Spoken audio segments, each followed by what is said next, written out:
Hey guys, it's Frank from Cruising with Wheels. Do you know when you're ending a cruise and you're flying high on the way home?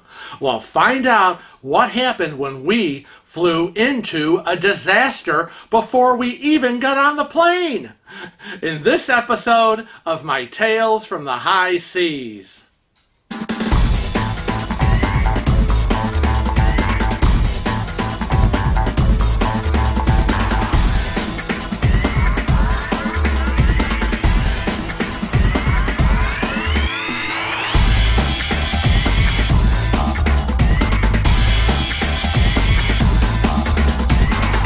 Our Alaska cruise was over, and we were on our way to the Sea-Tac airport in Seattle to fly home to New York. Not my favorite flight. But Kevin had booked first-class tickets on Delta, so at least I knew it was going to be a nice, comfortable flight home. GroundLink got us to the airport about 9:30.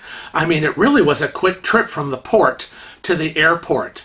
And we got there, and let me tell you, Sea-Tac airport was mobbed, absolutely mobbed. Miles and miles of people in line. It was crazy. And so, you know, once they got me out of the car, we rolled in with our luggage. We managed to find a kiosk to try to print our boarding passes. So we squeezed through the crowd, got to the kiosk. Kevin keyed in the information, but only my boarding pass printed out, not Kevin's. So he was having a hard time and having a fit trying to figure out where his boarding pass was. And we tried everything. We tried everything because, you know, we had copies of all our flight information with us in our cruise binder. But it's just nothing would come up with our last names, with Kevin, with nothing. He couldn't do it. So he ended up grabbing, I think a Delta employee was kind of floating around the floor because, you know, they're always around when there's so many people trying to check in. And I think she took pity on us. You know, I'm sitting there in my wheelchair, you know, like that. And so she said, listen, why don't you two go over across the room, to the Amazon employee check-in for Delta. So we looked and we're like, oh, okay. There was no one there. So we rolled over really quick, and the lady told the agent, you know, please take care of them. And we told her the story. We said, I don't know what's going on. We can only get his boarding pass out, and we can't get mine. So, again, she was trying, and she couldn't find it.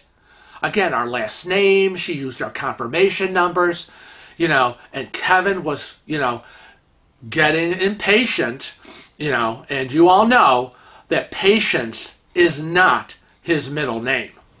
So she was, you know, really, really nice, and she was trying to keep Kevin as calm as she could, and so was I, because, you know, he was already irritated. Remember, we had just gotten off the NCL Bliss with that whole Adrian issue exiting the ship, so, you know, nobody was in a real good mood.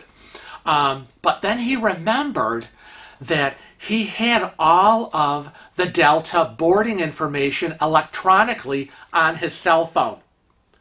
And so he pulled it up on his cell phone, and there it was, you know, because you can go to the gate and they can scan the boarding pass, you know, barcode right off your phone. So he gave it to her, and he goes, well, I got the boarding pass. So she scans his cell phone, and out pops Kevin's boarding pass. Voila, like that. I don't know why they couldn't find it. We couldn't find it. Don't know what the issue was. But that was now resolved. She took our bags. We checked both our 21-inch carry-on and our large 28-inch. Checked it through. On the way home, we always do, so that we only have backpack and shoulder tote. And we don't handle anything else. Aside from our gift bag, because, you know, we got lots of gifts and, you know, things to bring home to people and our Christmas ornaments and stuff. So, you know, we have the expandable tote with us, but we check everything else. So we were happy. Oh boy. Now let's head over to security checkpoint and let's get going through that.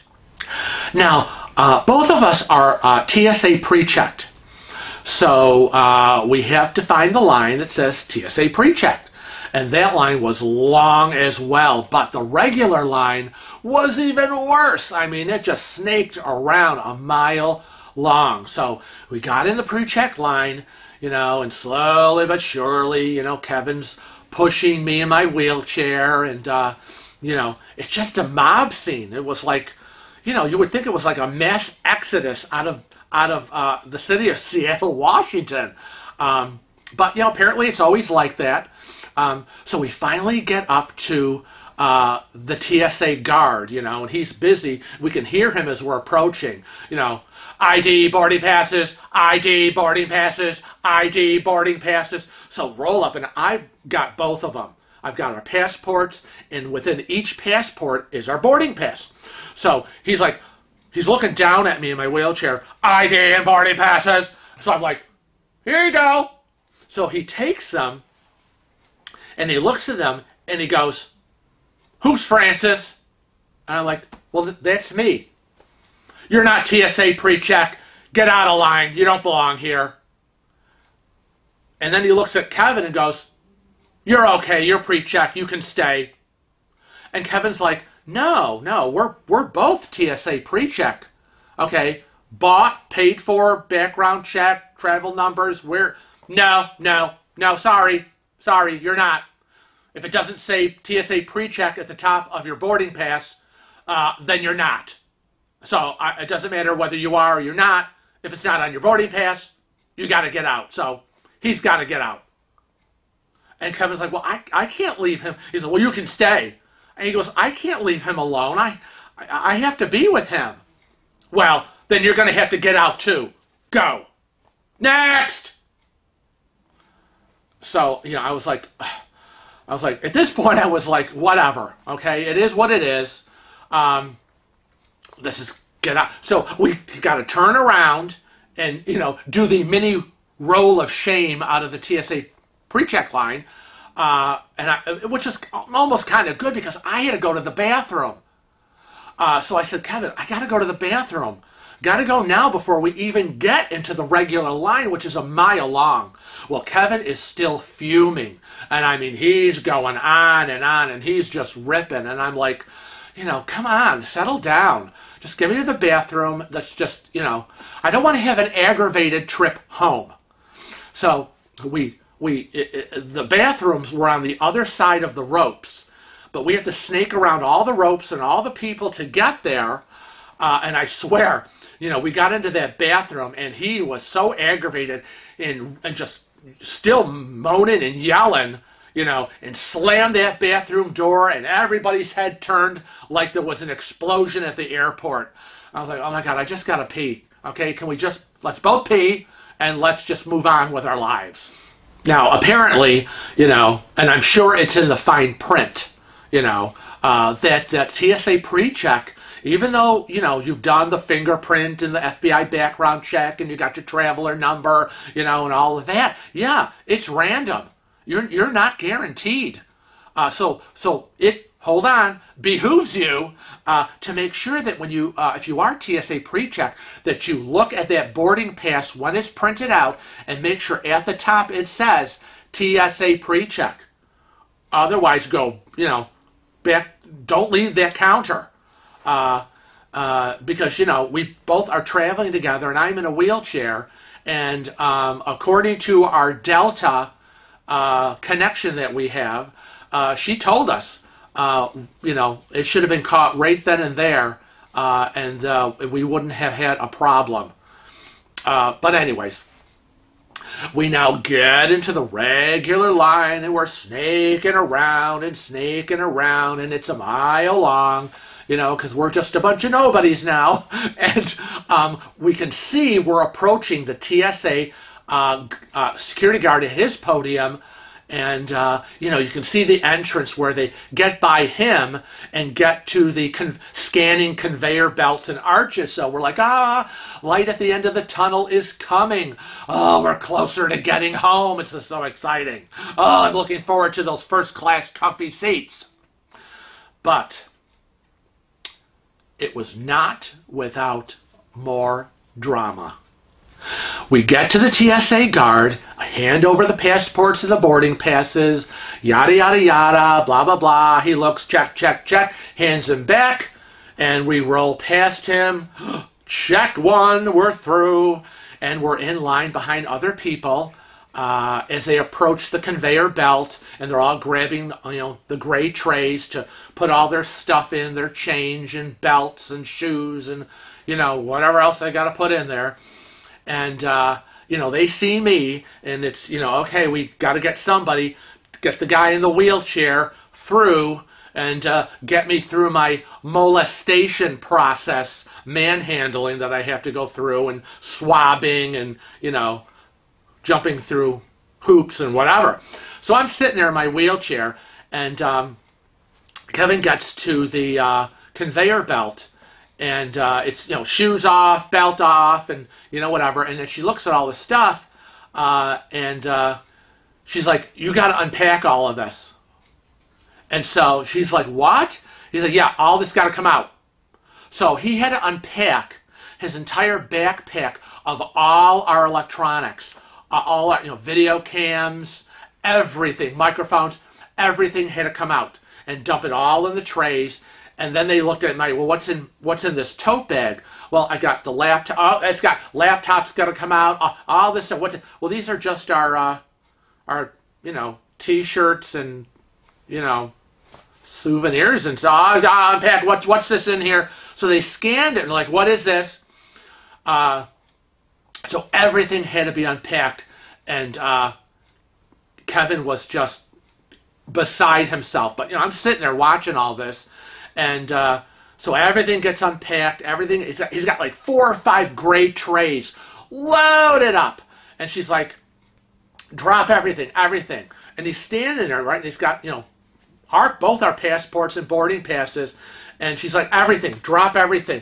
So he drops everything, and it rolls through.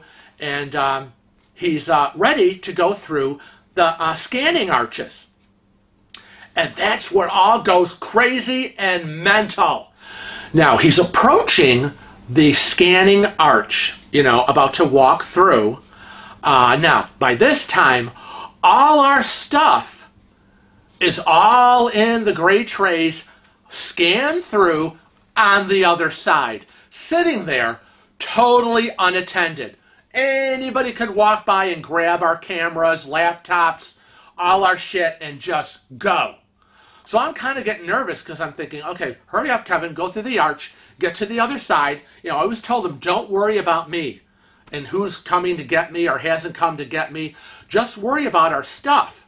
Well, he's about to go through, and this TSA agent guy from the other side of the room on his own conveyor belt starts screaming at Kevin, stop, stop where you are, step back, you can't go through. Where's your ID? Boarding passes. I want to see ID and boarding passes. And Kevin's like, my ID and boarding passes are on the other side with my stuff. So it's there. You know, you can go see them, go get them, and, you know, I can prove to you. That's not my job. I'm not going to go get anything or do anything. Step back. You can't go through. And he's like, dude, I have boarding passes and ID. They're in the tray with my stuff. She told me to put them in the tray and send them through. Well, that's not my problem. And Kevin, I mean, he's about to, you know, go ballistic nutso. So the lady, the TSA agent lady is like, yes, he has his ID. He has his boarding passes. I saw them, okay? They're in the trays with his stuff. Oh, okay, whatever, fine, okay, go. Kevin's like, oh my God, what a jerk. So he's about to go through the arches, And another TSA guy from across the room starts screaming at him again. A different guy. Step back! Step back! You can't go through. Where's your ID? Where's your boarding passes? Where are you going?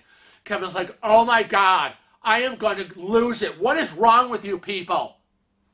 She told me to put my stuff in there. It's on the damn other side. Why don't you people mind your own business and take care of your own house where you are? You have nothing to do with what's going on over here. And the lady's like, calm down, calm down. So she's trying to keep Kevin calm. And she's trying to explain to the second guy that he has his ID, he has his passports for both of us. They're on the other side.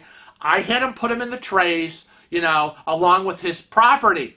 Well, you shouldn't have done that. So now he's yelling at the TSA lady. You shouldn't have done that. They need to keep them in their hands. So meanwhile, you know, we're in the middle of all this, you know, who's right, who's wrong, what's the procedure, and Kevin's about to, you know, ba-boom, you know, out of his head. So the lady, you know, is apologizing to Kevin, and she's like, I'm sorry, just stay calm, don't worry about it. You know, these two guys are always like this. They're typical assholes and jerks, so don't pay them any mind. Just, you know, just go, you're fine. So he goes through, no problem, and I'm still sitting there waiting, and I'm like, don't worry about me. Get our shit before someone walks off with it. God, we've been hanging on the other side here. For all we know, those trays are empty. Passports gone, boarding passes gone, cameras, laptops, everything gone. And at one point in our souvenir tote bag, Kevin had bought me chocolate fudge, homemade chocolate fudge, when he was in Victoria, British Columbia, and brought back so I could have some. And at one point when they scanned it, they thought my fudge was plastic C4 explosives. So that was a big to-do, ripping apart our souvenir tote and pulling out all the t-shirts and pullover sweatshirts, Christmas ornaments, and the chocolate fudge. Yeah, C4 plastic explosives. Oh, I was like, oh my God. So I'm waiting. So finally, a TSA agent comes over, and his name is Jackson. And he's like, okay, let's get you going to the other side. So he wheels me to the, there's a door, which is right off of the arch, the scanning arch, and he opens it, and he wheels me through to the other side, kind of, you know, where Kevin is, where when people are done, that's where you go, and I'm there, and he's like, okay, and then this other guy, TSA agent, comes over. Now, I don't know why I have two on me, but this second guy is an asshole. He's a real jerk. Now, Jackson was really, he was nice, kind. He was very considerate on how he was. He's like, I need to get your shoes off. I'm like, okay. I said, well, you're going to have to get them off. So he gets my shoes off. He said, I need you to take your, I had on my gray NCL lightweight zip-up. He goes, you're going to have to take that off. And I'm like, okay, well, you're going to have to help me because I can't get this stuff off. I'm usually having Kevin with me to help me with all this stuff. So he's trying to get my jacket off, get my shoes off, and the other guy is barking, you get through his pockets. What's in his pockets? What's in your pockets? And I'm like, well, you know, I have cash, because, you know, I always keep 1s and 5s folded up in my pocket in case I have to hand out tips for people helping me. And of course I got my Kleenex, and I go, well, I got Kleenex and cash. Well, that's got to come out. What else? And he's going, what's in your pockets? You got anything in your... I said, well, yeah, I probably have more Kleenex. You know, I'm always loaded down with Kleenex. And then Jackson starts lifting up my legs. And so he's kneeling down with propped up on his one leg, and he's lifting up my one leg and resting my foot on his knee. And he's, you know, manhandling my foot, my leg, and then we have to drop that one, and he's lifting the other leg up, resting it on his knee, and he's feeling up my legs, and then it's the usual lean forward, lean to this side, lean to that side, lift your arm, put them out here, put them out there, and I can only do so much. And then it's all over again. And he's lifting the leg again, putting it on his knee, blah, blah, blah, blah. I was with these two for over a half an hour, being manhandled and molested. And that didn't even encompass the actual swabbing, because, they swab your hands for explosives, and they run that through their machine, and they swab my shoes, and they swab everything in my wheelchair, the arms, under my seat. Everything gets swabbed and gets put into their scanners to detect any explosive residue. But, which is normal, and I'm used to that. But this whole constant 2, 3, 4 times up with the legs, down with the legs, and up, blah, blah, blah. It's like, dude, what do you think you're finding? And he's like, I need you to get out of your wheelchair. The idiot. I go, what? You need to get out. I said, well, then you're going to have to pick me up. And it's like, well, what are you sitting on? I said, well, I'm on my pillow. Now, I have 2 pillows that the seat and the back are sewn together into one piece. And that goes in my wheelchair, that I sit on the pillow, and I have a pillow behind me as a back support. Well, we got to get this pillow out. And so Jackson's like, no, we don't. No, we don't. It's fine. I've checked. It's swabbed. Everything's been swabbed, checked. I've gone through hoops. But this idiot was like, I don't know what he was looking for, and I don't know why he was being such a jerk. But we finally got done with him, and Kevin was like, what is going on? I have never had this happen. Okay, now we've been through JFK in New York, LaGuardia, Newark, Miami Airport, Fort Lauderdale. I have never been through this, over a half an hour of this manhandling, testing, constant, over and over and over the same thing. I just don't know what they were looking for, but I understand from people that we've talked to that this is typical of Sea-Tac in Seattle. Very typical, that it's always like this, always mobbed, very not nice, a lot of barking, a lot of, kind of people there. So it is what it was. And you just gotta, you gotta do what you gotta do, and, just make it through. Go through the motions, make it through, and then you're done. So they're done, you're done, go. So Kevin's still packing stuff up, because he now has to rewrap all our souvenirs. And I'm like, what was going on over there? And he goes, they thought the fudge was C4 explosives. I go, what? Maybe I should have eaten it before we left. I don't know. So, I'm trying to calm him down and, say, we're done. We made it through. Let's just get to our gate and, proceed on with our lives. And he was like, what was going on over there? He goes, I'm watching them. They practically had you doing a dance and, grabbing you and manhandling and flipping your legs up. I said, I have never been manhandled more.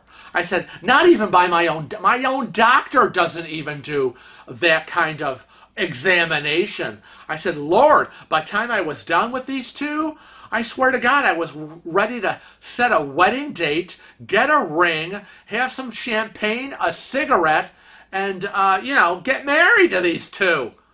Lord, I don't know. It was getting a little too personal for me. So we finally got to the gate. And for those of you who have been following our NCL Bliss vlogs, you have already noticed that there wasn't a lot of filming at the airport on the way home. And the filming that we did do was very minimal. We were very very quiet, and people were like, oh my God, you looked awful. What was wrong with you two? And remember, we were sick. We both had bad colds. Kevin was sick all week, and I got sick that Thursday, so Thursday, Friday, and so we weren't feeling well, stuffed up with a cold, just got off the ship with that Adrian debacle, manhandled here at Sea-Tac, and we're tired and hungry. So, yeah, we were not in the best moods of filming, and a lot of you people noticed that. And thankfully, it was so nice. We had, priority boarding. I'm in a wheelchair. Got to those first class comfy seats, pillow, blanket. Oh, gosh, thank God he spent the money for that. Because little did we know we were going to go through all this nonsense on the last day, disembarkation. But that's what happened. And that's the story. So on behalf of Kevin and myself from Cruising with Wheels, I want to remind you that, when you're watching our videos, if you're not regular subscribers, hit that red subscribe button and become a regular subscriber. And click on that little bell at the top, and you'll get notifications every time we release a video every Tuesday, Thursday, and Saturday, 7 a.m. Eastern Standard Time. Also, don't forget, follow us on Cruising with Wheels Facebook, Twitter, Instagram, and Snapchat. And remember, always travel safe and cruise often.